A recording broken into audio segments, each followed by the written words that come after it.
aya ni amakuru asohotse muri kano kanya bidasubirwaho. M23 yari yarafashe Uvira igiye kuyirekura ndetse ititangira gukura ingabo zayo muri uno mujyi wa Uvira cyangwa se muri bino bice, bagiye kuhava batangire basubira inyuma. Ni mu gitangazo risohotse none hano umuyobozi wa AFC 23 avuga ko rwose impamvu bavuye muri Uvira cyangwa se bagiye kwita bava muri Uvira ahanini ngo bitewe n'ubusabe bwa Leta Zunze Ubumwe za Amerika nk'umuhuza. Gusa nanone ni nyuma y'igitutu kitari cyoroshye cyari kimaze iminsi gishyirwaho na Leta Zunze Ubumwe za Amerika zivuga ko Uvira igomba kurekurwa. Ngira ngo ku munsi w'ejo twabonye ubwo muri Amerika bavugaga ati ikosa rikomeye cyane mwakoze ni ugufata uno mujyi wa Uvira.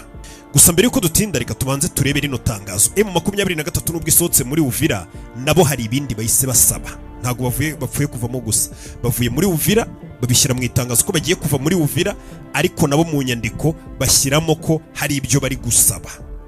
Ahanini ari kumvaga ko babwira leta ya Kongo ariko banabwira umuhuza ari we Leta Zunze Ubumwe za Amerika, ubona ko ari we wabisabye cyane, cyangwa se ushobora kuba hari irindi jambo yakoresheje ritoroshye ryatumye M23 ivuga ko igiye kuva muri Uvira. Gusa M23 yo ivuga ko ngo igiye kwikura muri Uvira ku bushake bwayo, ngo kugira ngo ubusabe.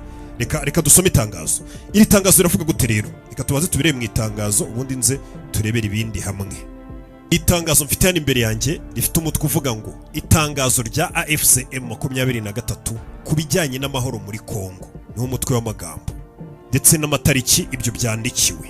Ni itangazo ritangira rivuga ngo ihuriro rya Alliance Fleuve Congo M23 ririfuza kwibutsa inzira cyangwa se rirashaka gukomeza kubahiriza inzira y'amahoro, cyangwa se bashingiye ku nzira y'amahoro ya Doha, aho ngo intambwe ikomeye yari iherutse guterwa, aho basinyaga amasezerano ngenderwaho ya Doha ku itariki ya 15 Ugushyingo. Mu rwego rwo kubahiriza ya masezerano basinye muri Katari muri Doha. Ati rero dushingiye kuri ibyo byagezweho, ati wenda nubwo hakomeje kubaho ubushotoranyi n'ihohoterwa biturutse ku ngabo za FARDC n'abafatanyabikorwa bazo, ubwo nyine abarimo abasirikare b'u Burundi za Wazalendo n'iyi FARDC nyine bano basirikare ba Kongo, ngo nubwo ubwo bushotoranyi bwabo bwakomeje kubaho, atari ko twebwe Alliance Fleuve Congo M23 twafashe icyemezo cyo gutangiza igikorwa cyo kubaka icyizere ku ruhande rumwe cyangwa se ku ruhande rwacu, kugira ngo inzira y'amahoro ya Doha twasinye ihabwe andi mahirwe, cyangwa se twongere tubaha amahirwe kugira ngo muyigerageze namwe nubwo mwakomeje kwica iyo nzira y'amasezerano ya Doha. Ati niyo mpamvu tugiye gufata, ati tugiye ngo bagiye kongera bahe amahirwe menshi bimwe basinye muri Doha, ngo mu rwego rwo kugira ngo barebe ko basi byatuma impande zombi zigera ku gisubizo kirambye gikuraho amakimbirane. Ati mu buryo bwiza rero bwo kugira ngo ya masezerano twasinye Doha twongere tubashe kuba twayaha amahirwe turebe ko yakubahirizwa. Ni muri urwo rwego AFC M23 ku bushake bwayo niko batangiye hano hantu humve neza witonze, niko banditse ngo AFC M23 ku bushake bwacu tugiye gukura ingabo zacu muri Uvira, ngo nkuko byasabwe n'ubuhuza bwa Leta Zunze Ubumwe za Amerika. Ko kantu ngira ngo urakumva niko yanditse nanga wanditse ritangazo ngo AFC M23 ngo ku bushake bwacu tugiye gukura ingabo zacu, ngo ni za M23 tugiye kuzikura muri Uvira, ariko arenze ijambo rivuga ngo nkuko byasabwe n'ubuhuza bwa Leta Zunze Ubumwe za Amerika. Ngira ngo mwarayibonye itangazo riracyakomeza, ntugire ngo birarangiye. Ni itangazo ugomba kumva paka rirangiye kugira ngo wumve akantu ku kandi. Ati ibi byasabwe na Leta Zunze Ubumwe za Amerika. Mwabonye ibyo Leta Zunze Ubumwe za Amerika zari zavuze ejo bundi mu nama y'umutekano w'umuryango w'abibumbye. Amatangazo yandabiri yakurikiye harimo irya Marco Rubio w'umwungirije. Ibyo bavuze byose ndaza wenda tugende twongera tubicamo, ariko reka dukomeze n'itangazo. Hasi yakomeje avuga ngo hashingiwe ku byabaye mu bihe byahise, aka kantu kumve neza, atari ko hashingiwe ku byabaye mu bihe byahise, aho FARDC Wazalendo n'abafatanyabikorwa babo, ubwo n'izangabo zose babacancuro b'abarundi n'abandi. Ati mu bihe byashize FARDC Wazalendo n'abafatanyabikorwa babo bagerageje kwifashisha ibikorwa byo bagerageje gufatirana ibikorwa byo kubaka icyizere twebwe twari twakoze byo kurekura ahantu twari twafashe, barangije bahita bashaka kongera ngo basubirane uduce twari twarabambuye ngo bahita banabikoresha no mu kwibasira abaturage bafatwaga nk'abari bashyigikiye ihuriro AFC M23. Ibyo ngibyo impamvu babivuze ni iyi: hari aho M23 yigeze gufata, imaze kuhafata icyo gihe n'ubundi yashyizweho igitutu n'amahanga bayisaba ko aho hantu yaharekura, ndetse aho hantu imaze kuharekura, ndetse twabonye n'u Rwanda ruvuga ko narwo hari umusanzu rwashyizeho bakoresheje influence bari bafite, bagerageza kuba babibagiramo kugira ngo M23 irekure aho hantu. Twabyumvishe bisobanura M23 iravuze ngo aho hantu twarekuye, ngo abasirikare ba Kongo n'abafatanyabikorwa babo bahise bahagaruka, bahita bashaka no gufatirana n'ibindi bice byinshi ngo nabyo babyurireho babifate, ndetse bahita batangira kugirira nabi abaturage bo muri ibyo bice twari tumaze kurekura. Kuko nyine urumva bagarukana umujinya bavuga bati mwabaginga mwe batwambuye wenda umujyi, muhita munabaririmbira murabashyigikira mubaha ikaze.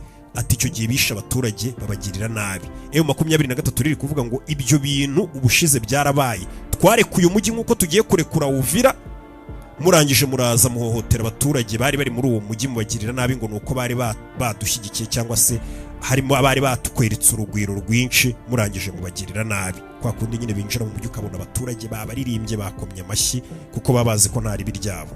Bityo rero M23 muri ritangazo yabishyizeho akarongo, iravuga ati ibyo bintu ntibize gusubira, nimba tugiye kuva mu mujyi ntabwo dushaka ko injira mwebwe nka leta, nk'abasirikare ba leta n'abafatanyabikorwa banyu, ngo muze mwongere mwibasira abaturage cyangwa se mushake no gufatirana n'ahandi n'ibindi bice. Ati niyo mpamvu AFC M23 irasaba abakomeje kwizeza inzira y'amahoro cyangwa se babandi batanga garanti y'inzira y'amahoro ko amahoro azaba hari, ngo mushyireho ingamba zihagije zo gucunga uyu mujyi.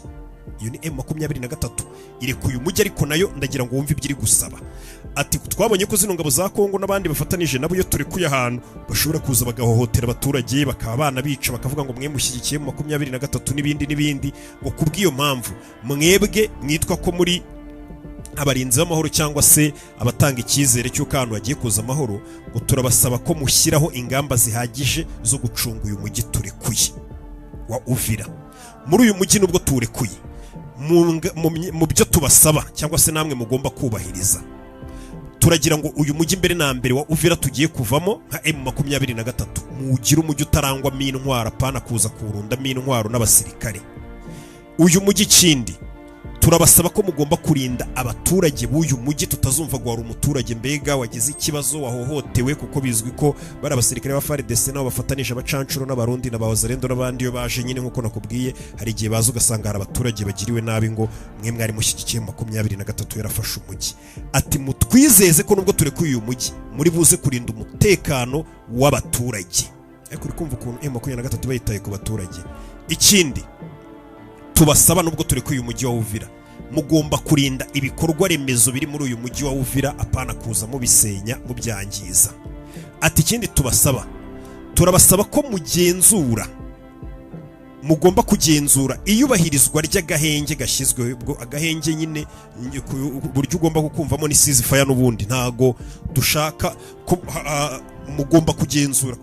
Warabibonye ko ari ukuntu basinye agahenge, ariko ugasanga nubwo kabara agahenge, leta ya Kongo yo iracyabataka, ikabarasa, ikaboherezaho indege n'ibiki no mu baturage.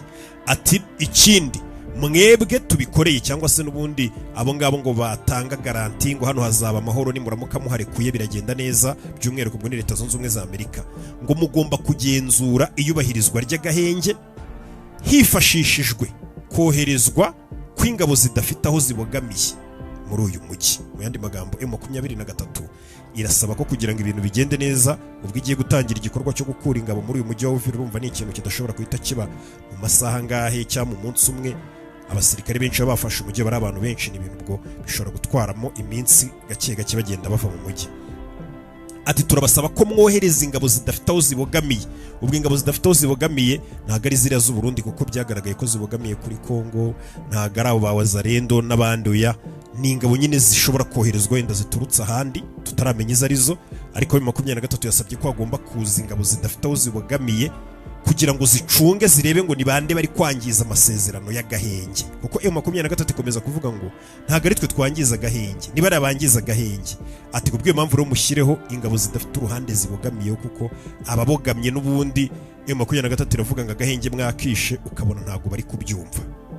Ikindi itangazo rikomeza rivuga ngo hanyuma kubijyanye n'imitwe yitwaje intwaro ya leta cyangwa uburundi, aho ngaho hari bavugaga imitwe ishobora nko kugaba ibitero mu Burundi yanga abarundi cyangwa se abanzi b'igihugu cy'u Burundi cyangwa se abanzi b'igihugu cya Kongo n'ibiki, by'umwihariko abanzi b'igihugu cy'u Burundi.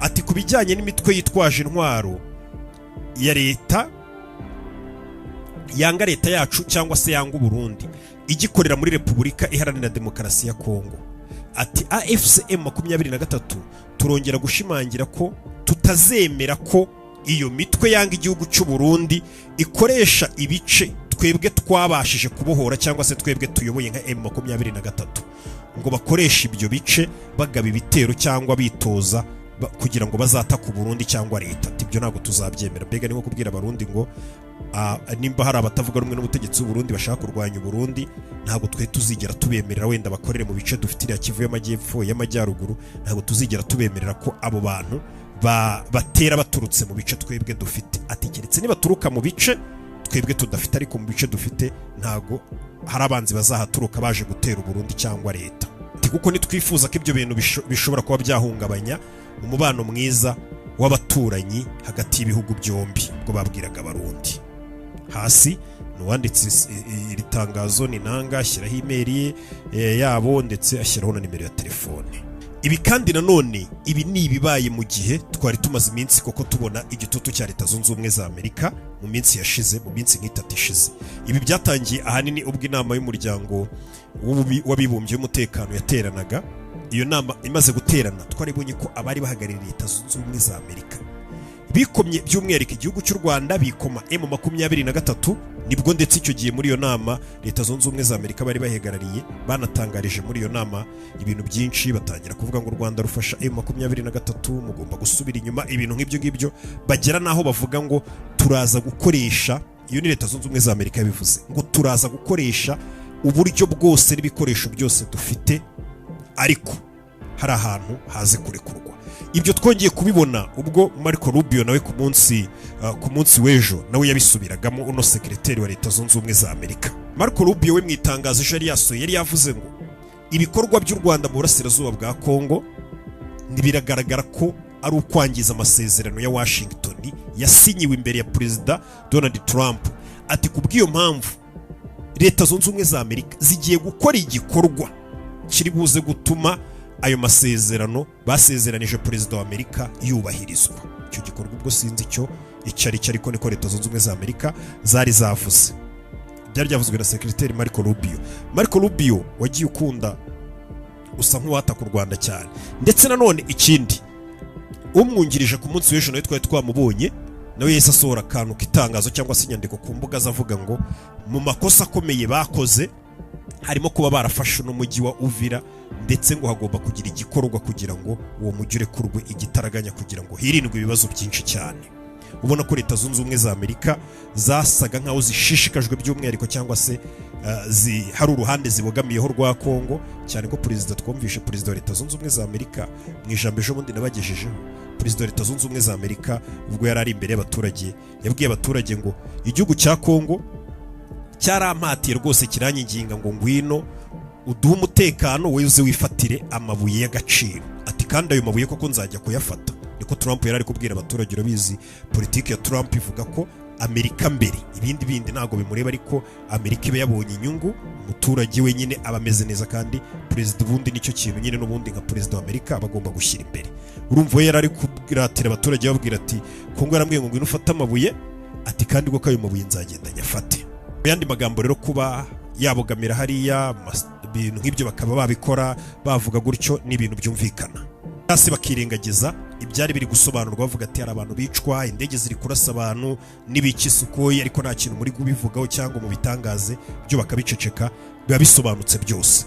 gusa reka turebe M23 yo nta kibazo ifite cyo kurekura uyu mujyi, cyane ko bavuga ati icy'ingenzi twebwe icyo tudashaka ni uko uyu mujyi wongera kugaragaramo intwaro cyangwa se abasirikare bahohotera abantu, bica abantu, bashobora kwangiza ibikorwa remezo.